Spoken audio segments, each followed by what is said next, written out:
عزوز سلامتنا تقبلوا نايز يوتيوب شانل تعزبتي كم يتصنحون نزقوان زدلنا زيناتات حيزلكم قريبا له نمكتالكم بخبر عدم كبرى سمعتي بركت ولقوانا وحبريتاتات نابيتو مستعانو أقدموا ملقتي دما نوتيفيكيشن خبط حكم زيناتات بوان نختكتاتلون نزا يوتيوب شانل سبسكرايب بمقوار نايدول ملكت متواقعي ترسعوم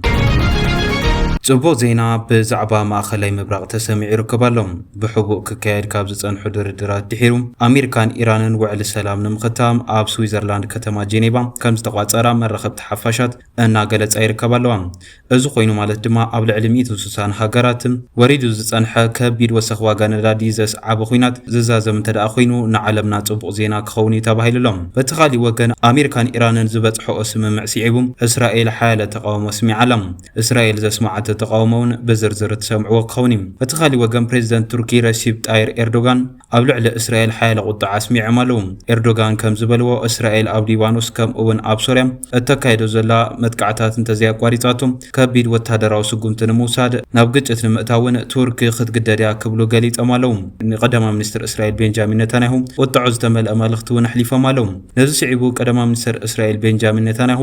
ንፕሬዝዳንት ኤርዶጋን ዓጸፋዊ ግብረ መልሲ ሂቦም ኣለዉ ናይ ክልቲኦም መራሕቲ ግጭት ታየ መልክት ብዝብል ዝተሓተቱ ፕሬዝዳንት ኣሜሪካ ዶናልድ ጄ ትራምፕ ኣዘራረብ መልሲ ሂቦም ኣለዉ ብዝርዝር ተስማዓኩም ክኸውን ክሳብ መወዳእታ ሓቢርኩም ንጽንሑ ዝርዝር ሓበሬታታት ኣድምጹ ሓቢርና ንከታተሎም ብፈለማ زحقوس سبر حبريتا كام مأخلاي مبراقي سمعلم لومي أب إيد مرخبت حفاشات علمنا زاءت وحبريتا حق انت دا أخوينو أبزغت أولو معلتات زحقوسينا نملا علم كسمعيوك بلا قليت أنا لوان أمونغو حبرات منقستات أمريكان إسلامويت ريبابليك إيرانن ناوا رح زغت ألن نملا هقرات علم قد أباوت الوازة سعبا كينات مأخلاي مبراق ملو بملو دون مبال زعلم مستراو دبلوماسيا منقسغاس بأما إزغت أروني أمريكا أبالات دحننت زتساتفولو سفيح ناي قدمه مدلوات سراحتي بمستر ككاير كم زتصنحه عالم لخوان مرخبت حفاشات صبصيبنا لوان CNN ምንጭታቱ በመጥቃት ኣብዞጾ ሰበር ሓበሬታ ኣብ ዝሓለፉ ተኸታተልቲ ሰሙናት ዝተኻየዱ ናይ ሰላም ጻዕርታት በሙሉኦም ሃንደበት ብዝፍጠሩ ወታደራዊ ግጭታት ክቋረጹ ድሕሪ ምጽንሖም ሕጂ ግና ናብ ፍረ በቂዖም ኣለዉ ክብል ገሊጹሎም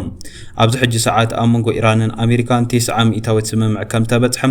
ነቲ ጉዳይ ብቐረባ ዝከታተላ መራኸብቲ ሓፋሻት ዝጸብጸባ ኮይነን እቲ ድርድር ኣብ ጄኔቫ ከም ዝጅመር እውን ኣመላኺተን ይርከባለዋ ነዚ ስዒቡ እቲ ኩናት ከም ዘበቅዕ ዘብስር ናይ ሓባር መሰማምዕ ክታም ንምእንጋድ ብርክ تبلون أمريكا سمويا دحننت نابناي سويزرلاند دبلوماسيات كتما جنيبا بزلعال قطري آتيهم سراحتهم كم زجمري وتملاخي تزلم كوينو قنا كساب حجي بزعبا زخونتات كوغن إيران زوطع لاو مرقاقز إيلن حدنا إيران دبلومات وانا ختما أوستريا فينام نز تاريخا وسنة سرعات كالي إمام مارزت كوينات ترى لا قبل تسامع مالهم إذا سمم معزفر من تداخوينو أفينا تزخون حق وساتينا قبل وانقليز أمالهم قندما أبك أرباني أمريكا وتهدراوت هيليكوبتر بنا إيران درونات تهاري ما مداغان سومنات وسد እዝናይ ሰላም ዘተታት ሕጅውን እንተኾነ በብዕለቱ ብዘጋጥ ወታደራዊ ግጭት ምኽንያት መፍራስ ክገጥሞ ከም ዝኽእል ተሓቢሩ ዘሎም እዚ ከምዚ ኢሉ እንዳሃለወ ፕሬዝዳንት ኣሜሪካ ዶናልድ ጄ ትራምፕ ምስ ኢራን ዝግበር ውዕሊ ከም ዝተዛዘመ ከውርድዎ ዝሓሰብዎ መጥቃዕቲ ከም ዝሰረዝዎን ኣብ ዝገለጹሉ እዋን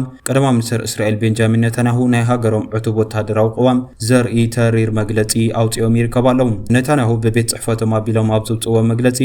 ኣነ ቀዳማይ ሚኒስትር እስራኤል ክሳብ ዘለኹም ኢራን መሳርሒ ኒኩሌር ንኽትዕጠቕ ኣይፈቅድን ክብሉ ገሊፆም ኣለዉ ኔታንያሁ ብምውሳኽ ኣነም ፕሬዝዳንት ትራምፕን ብዛዕባ እዚ ብሄራዊ ናይ ድሕንነት ጉዳይ ፍጹምን ሙሉእን ስምምዕ ኣለና ክብሉ ገሊፆም ኣለዉ ቀዳማይ ሚኒስትር እስራኤል ቤንጃሚን ኔታንያሁ ብምውሳኽ ናይ ኢራን ኒኩሌራዊ መደባት ንምቁራጽ ንዝሓለፈ ዓመታት ዓብይ ወታደራውን ዲፕሎማሲያውን ፖለቲካውን ቃልሲ ተዘይካየድ ነይሮም ኢራን ክሳብ ሕጂ እስራኤል ሙሉእ ብምሉእ ንምጥፋእ ዘኽእላ ናይ ኒኩሌር ቦምባ ቅድሚ ነዊሕ እዋን ተዓጢቓ መሃለወት ነይሮም ግን ድማ ኣነ ስለ ዘለኹ ንኸይትዕጠቕ ጌረየ ኣነ መራሒ እስራኤል ኮይነ ክሳብ ዘለኹ እዚ ክገሃድ ኣይደሊን ኢራን መሳርሒ ኒኩሌር ክትዕጠቕን ክብሉ እዮም ገሊፆም ዘለዉ እዚ ከምዚ ኢሉ እንዳሃለወ ኣብ ማእኸላይ መብራቕ ዝተወልዐ ኩናት ካልኦት ናይቲ ዞባ ሓያላን ሃገራት ብዝለዓለ ኩነታት ንኽሰሓባ ይገብር ከም ዘሎ ይፍለጥ ፕሬዝዳንት ቱርኪ ረሲብ ጣይር ኤርዶጋን ኣብ ፓርላማ ንኣርቃቕቲ ሕጊ እቲ ሃገር ኣብ ዘስምዕዎ መደረ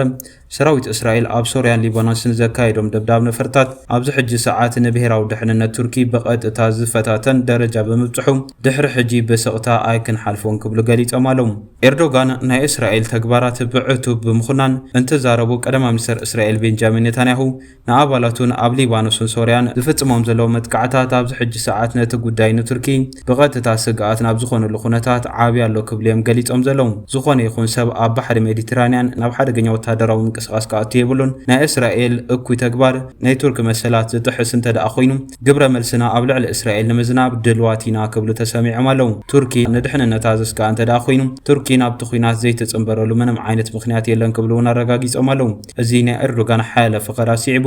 ቀዳማይ ሚኒስትር እስራኤል ቤንጃሚን ኔታንያሁ ብህፁፅ መልሲ ሂቦም ኣለዉ። ብቋንቋ ኤብራይስጥ ኣብ ዘውፅኡ ዕላዊ መግለፂኦም መራሒ ቱርኪ ጸረ ሴማውነት ዘለዎ ውልቀ መላኺ እዩ ክብሉ ብተሪር ቃላት ነቒፎም ኣለዉ። ኔታንያሁ ኣብ መግለፂኦም ኣብ ልዕሊ ኩርዳውያን ገበናት ምጽናት ዓሌት ዝፍጽም ናይ ግብረ ሽበራ ትካላት ዝድግፍ ህዝብታት ሃገሩ ዝዕፍንን ናይ ፖለቲካ ተቃወምቱ ናብ ቤተ ማእሰርቲ ዝሰድድ ውልቀ መላኺ ኤርዶጋን ንእስራኤል ብዛዕባ ስነ ምግባር ክሰብካ ኣይክእልን እዩ ክብሉ ተሰሚዖም ኣለዉ። እስራኤል ናይ ዓለምና ዝለዓለ ስነ ስርዓት ዘለዎም ናይ እስራኤል መከላኸሊ ሰራዊት IDF ኣብ ልዕሊ ኢራንን ኣብቲ ዞባ ዘለዎ ወከልቲ ሓይልታትን ዝወስዶ ስጉምታት ሓይሉ ክቕጽል እዩ። ቱርኪ ናብዚ ግጭት ክጽምበር ተዳይላ ዋጋ ክትከፍል እያ ክብሉ ገሊፆም ኣለዉ። እዚ ናይ ፕሬዚዳንት ኤርዶጋንን ቀዳማይ ሚኒስትር ኔታንያሁ ዳርባ ቃላት ብዝምልከት ዝተሓተቱ ፕሬዚዳንት ኣሜሪካ ዶናልድ ጄ ትራምፕ እንትምልሱ ኤርዶጋን ዝፈትዎ ዓርከይ ምዃኑ ክገልጸልኩም እደሊ ምስ ቱርኪ ምንም ዓይነት ወታደራዊ ግጭት ንኸይፍጠር ብቴሌፎን ደው ኢለ ከዘራርበ ክብሉ ገሊፆም ኣለዉ። ናብቲ ኻሊእ ዜና ምስ ንሰገር ብመጥቃዕቲ ድሮን ኢዱ ዝህብ ዝሰግድ ሰራዊት ትግራይ ኮነ መንግስቲ ኮነ ህዝቢ የለን ክብሉ ጀነራል ምግበይ ሃይለ ገሊፆም። ኣብ ቀረባ እዋን መንግስቲ ብልጽግና መጥቃዕቲ ድሮን ኣብ ዘውረደሉ ቦታ ሸራሮ ተረኺቦም ዘለና መመረፂ ምዕዋት ጥራሕ እዩ ክንስዕር ኢና ክብሉ ተሰሚዖም ኣለዉ። ቅድሚ መዓልታት መንግስቲ ፌደራል ኣብ ታሕቲ ኣድያቦ ከባቢ ሸራሮ ኣብ ልዕሊ 43 ኣባላት ሰራዊት ትግራይ ደብዳብ ድሮን ብምክያድ ሰብኣውን ንዋታውን ጉድኣት ከም ዘውረደ ተጸብጺቡ ነይሩ እዩ። ኣዛዚ እዛ ኣርሚ ኣብ ዘስምዕዎ መደረ ኣብ 17 ዓመታት እዋን ዕጥቃዊ ቃልሲ ዝነበረ ብሓይሊ ክንገዛእኩም ኢና ኣይትገዝኡናን ዝብል ነይሩ። ናይ ሕጂ ግና ክነጽንተኩም ኢና ኣይንጸንትን ኮይና ኣሎ ክብሉ ገሊፆም ኣለዉ። ምስ ሕብረተሰብ እቲ ከባቢ ኣብ ዝተኻየደ ኣኼባ ዝተረኸቡ ላዕለዋይ ኣመራርሓ ሰራዊት ትግራይ ጀነራል ምግበይ ሃይለ ድማ ጸላእ ህዝቢ ትግራይ ዝኾነ ስርዓት ብልጽግና ኣብ ልዕሊ ሰራዊትና መጥቃዕቲ ድሮን ኣካይድሎም በዚ ዘሰግድ ኢዱ ዝህብን ሰራዊት ትግራይ ኮነ መንግስትን ህዝብን ኣይክህሉን እዩ። ንሕና ከም ህዝቢ ንሃለዋትናን መሰላትና ንምኽባር ቀጻሊ ዕጫና ንምውሳንን ኢና ንቃለስ ዘለና ነዚ ክንሕይሎ ኢና ኣይንሽበርን ክብሉ ተሰሚዖም ኣለዉ። ቃልስና ፍትሓውን ኣብ ሓቂ ዝተመስረተን እዩ ዝበሉ ጀነራል ምግበይ ዓወትና እውን ናይ ግድን እዩ ክብሉ ገሊፆም ኣለዉ። ሕጂ ከም ህዝቢ ኣብ ወሳኒ ምዕራፍ ኢና ንርከብ። ኩላትና ወተሃደራት ክንከውን ኣይጽበየናን እዩ። በብሞያና ግን ንትግራይ ብምስራሕ ናይቲ ቃልሲ ኣካላት ክንከውን ይግባእ ኢሎም ኣለዉ። ሕጂ ኣብ ወሳኒ ምዕራፍ ንርከብ ዝበሉ ምግበይ ሕጂ ዝሓዘና ገመድ በቲኽና ከም ህዝቢ ክንቅጽል ኢና ወይ ድማ በቲ ገመድ ተሓኒቕና ብባዕዳዊ መግዛእቲ ክነብር ኢና። ነዚ ድማ ኣይንመርጾን ኣይከውንን እዩ። ነቲ ገመድ በቲኽና ክንከይድ ኢና ዘለና መመረፂና መስዓር እዩ። ክንዕወት ድማ ኢና ቀንዲ ዕላማና ህልውናና ምርግጋጽ ክብሉ ተሰሚዖም ኣለዉ። እዚ ከምዚ ኢሉ እንዳሃለወ መንግስቲ ኢትዮጵያ ኣብ ልዕሊ ትግራይ ኩናት ንክኸፍት ሓያለ ጎስጓሲ ይካየዳሉ ክብል መንግስቲ ክልል ትግራይ ገሊጹሎም። ብኣቶ ሬድዋን ሁሴን ጌታቸው ረዳን ኣብ መዓልታት ውሽጢ ኩናት ክውላዕ ብዝብል ንዝቐረበ መብርሂ ኣብ ዝሃቦ መልሲ ብድሮን ከይተረፈ ተኽተኽ ዘካየዱ ዘሎ መንግስቲ ብልጽግና ክብል ነቒፉሎም። ክሳብ ሕጂ ዓጸፋዊ ግብረ መልሲ ዘይሃብናሉ ምክንያት ንሰላም ብዘለና ድሌት እዩ። ዝገዛእ ርእስና ንምክልኻል ግን ክንግደድ ኢና ክብል ኣፍሊጡሎም። ትነበር በዓል ስልጣን ሕወሓት ኣብዚ ሕጂ ድማ ኣማኻሪ ኣብይ ኣሕመድ ኣቶ ጌታቸው ረዳን ሓላፊ ጉዳያት ድሕንነት ሬድዋን ሁሴንን ኣብ ኣልጀዚራ ዘካፈልዎ ናይ ሓባር ጽሑፍ ንሕወሓትን መንግስቲ ኤርትራን ፋኖን ዝኸሰሰ ከም ዝነበረ ዝዝከር እዩ። ነዚ ግብረ መልሲ ዝሃበ ሕወሓት ኣብ መግለፂ ኩናት ናይ ምውላዕ ድሌት ዘለዎ መንግስቲ ብልጽግና ክብል ገሊጹሎም። ሓላፊ ቤት ጽሕፈት ኮሙኒኬሽን ክልል ትግራይ ኣብርሃም ሓጎስ ንኩናት ምድላዋት ዝገብር ዘሎ መንግስቲ ፌደራል እዩ። ኣብ ትግራይ ሰራዊት ዘስፍር ዘሎ ውንስ እዩ። መጥቃዕቲ ድሮን ዘካየደ ውንስ እዩ ብዝብል ክዛረቡ ተሰሚዖም ኣለዉ።